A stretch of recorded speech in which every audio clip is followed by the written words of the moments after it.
Salam alaikum. Dans cette vidéo, Inch'Allah, on va voir la correction de cet exercice autour du mouvement de rotation.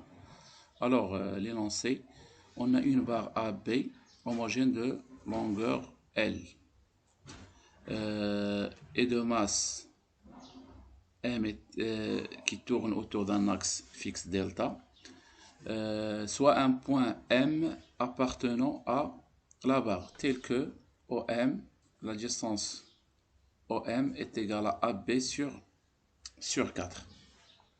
Donc, on a la courbe de la figure 2. Elle représente la variation de l'abscisse angulaire θ occupée par les points M en fonction du temps, c'est-à-dire θ de t. Premièrement, donner la définition du mouvement de rotation uniforme. Donc, comme vous avez déjà vu en cours, que le mouvement de rotation, lorsque les points effectuent des trajectoires circulaires autour d'un axe fixe. Alors, pour l'uniforme, lorsque la vitesse angulaire est constante. Donc, ici, on pourra voir le cours pour répondre à cette question. Pour la deuxième question, quelle est la nature du mouvement de la barre? Alors, pour le mouvement, la nature du mouvement de la barre, on va consulter la figure 2. Comme vous constatez ici, que la figure 2, c'est une équation affine. Et bien sûr, dans le cas d'un mouvement uniforme, on pourra écrire que θ de t égale à oméga fois t plus θ0, qui est aussi une fonction affine. Alors, puisque cette figure représente une variation de θ qui est une fonction affine, donc automatiquement c'est un mouvement uniforme. Donc on va dire le mouvement de la barre, c'est un mouvement de rotation uniforme, car la variation de l'abscisse angulaire, c'est-à-dire de θ, est une en fonction du temps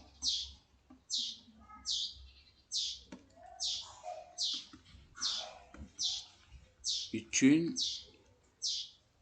fonction affine.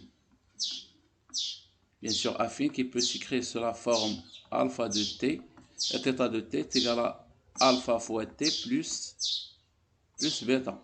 Avec alpha, c'est le coefficient directeur, muamil moujeh, ou bêta, c'est l'ordonnée à l'origine. Avec, si on fait l'identification, alpha, elle représente oméga, et θ0, elle représente bêta.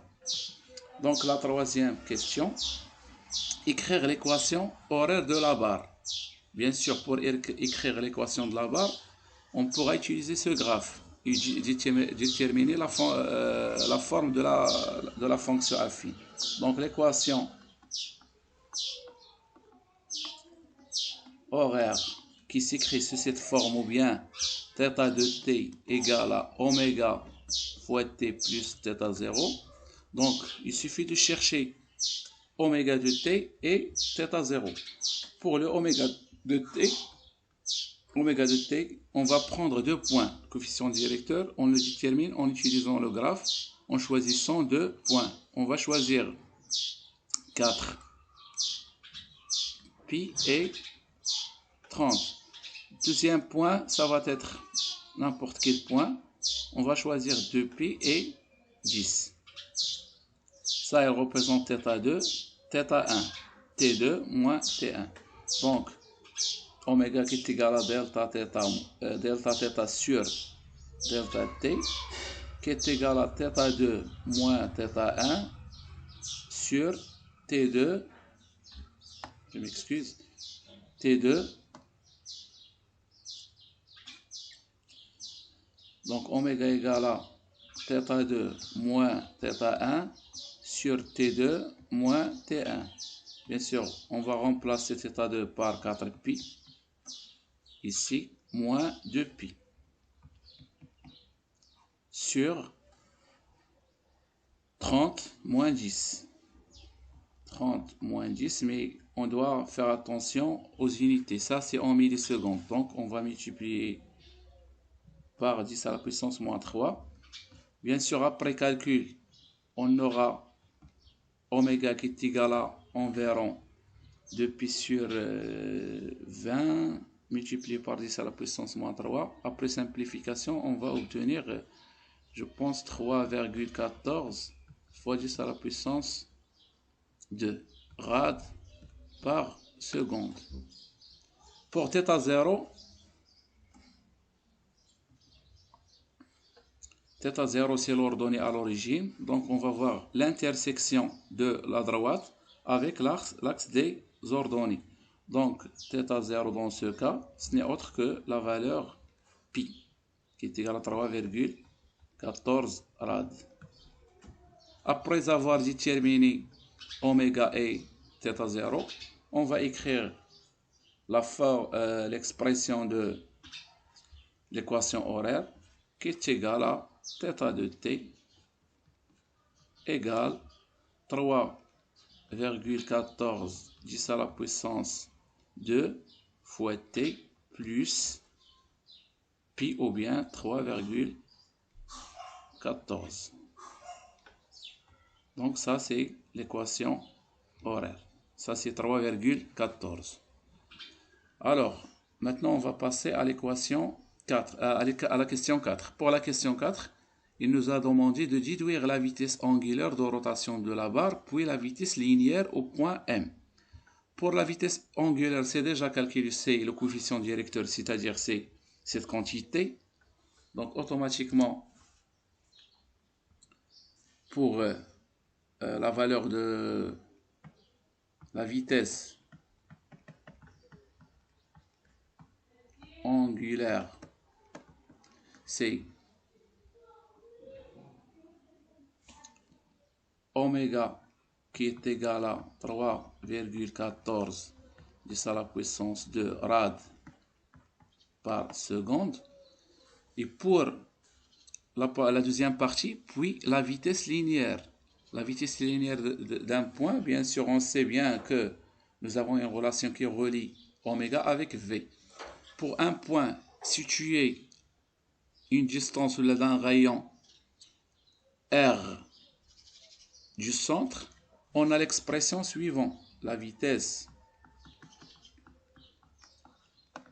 linéaire qui est V égale R fois oméga. Dans ce cas, si on cherche Rm, c'est-à-dire la vitesse linéaire du point M, on va remplacer par Rm, c'est-à-dire la distance séparant M du centre. Si par exemple, il vous demande de calculer V de A, c'est-à-dire la vitesse linéaire de A, vous allez utiliser toute la distance, c'est-à-dire OA, donc le rayon RA.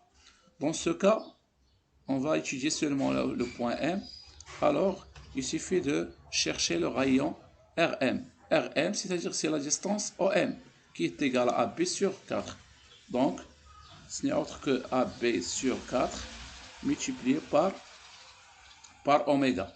Bien sûr, après calcul, nous avons VM qui est égal à ABCL. Donc, c'est 80 cm qu'on va convertir en mètres multiplié par 10 moins 2 sur 4 fois la valeur de oméga qui est égal à 3,14 10 à la puissance 2. Bien sûr, on a calcul c'est facile, on va simplifier par 10 moins 2, 10 puissance 2. 80 c'est 20 fois 3,14 qui va nous donner vers la fin 6, 2, 8. Donc c'est 62,8 mètres par seconde. Vous pouvez vérifier le calcul par la calculatrice. Alors passons à la question 5. Pour la question 5, pendant une durée delta t, la barre effectue 40 tours. Si on laisse cette barre tourner, donc lorsqu'il fait pendant un moment, il va effectuer 40 tours. Donc on va chercher la durée nécessaire pour effectuer 40 tours. donc la durée. Dans ce cas, on va utiliser, soit on pourra utiliser l'équation horaire, comme aussi on pourra utiliser la relation de l'expression de la vitesse angulaire qui est oméga égale à delta θ sur delta t. Et bien sûr, ici, on cherche delta θ, donc delta θ, plutôt delta t, qui est égal delta oméga, delta θ sur oméga. Pour delta θ, c'est-à-dire c'est l'angle balayé. Nous avons le nombre de tours. Quelle relation existe entre le nombre de tours et delta θ? Bien sûr, il faut retenir cette formule qui dit que